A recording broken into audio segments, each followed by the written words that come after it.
Hello, my name's Keaton Woodruff, and I wanted to make my presentation or my 3-minute video on whether or not my diet is halal or haram.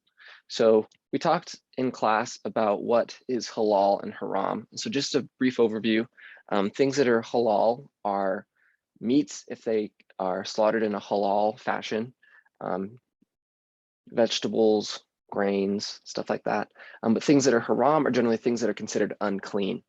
Um, so it's like alcohol, it's pork and pork products, stuff like that.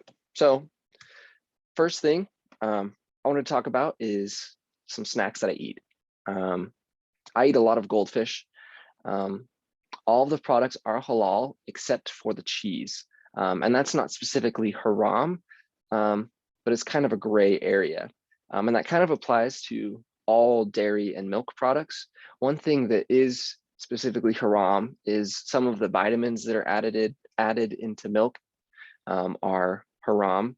And so you have to be careful of those. But if dairy products come from a halal animal, then it is considered halal. So when does an animal become haram? So if an animal suckles on a pig, like when it's a newborn, if it eats human feces, or if it drinks wine up until it is drunk, then it would be considered haram. But other than that, it is considered halal. So it's kind of a gray area because you don't know if the milk and cheese you got came from a halal animal.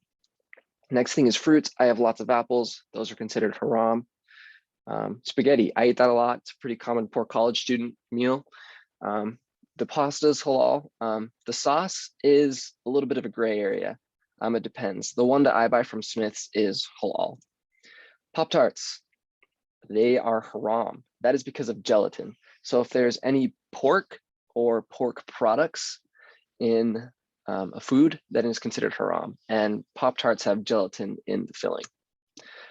Thankfully, ramen is halal. I eat this very often. And as is not surprising, because it has no nutritional value, it doesn't have very much in it, which also means that it is not haram. So what about PB&J? I have some homemade jam that my mom made. It's raspberry jam. And I didn't know if she used gelatin in it when she was making it. And so I called her up and she said she used pectin. So we looked up pectin and it's citrus based. So that is halal. And then the bread and the Skippy peanut butter that I checked is halal. This is one of my favorite candies. It is haram because it too has gelatin. I've noticed that that's one of the more common things, especially in our diets, our American diets, that makes things haram. So all in all, companies that are making halal products, they're certain to advertise it, and people come to rely on the halal symbol a lot. So I saw that my diet's mostly halal. My dairy and cheese intake is a little bit kind of a gray area, but I looked it up online and most milk sold in the United States is halal.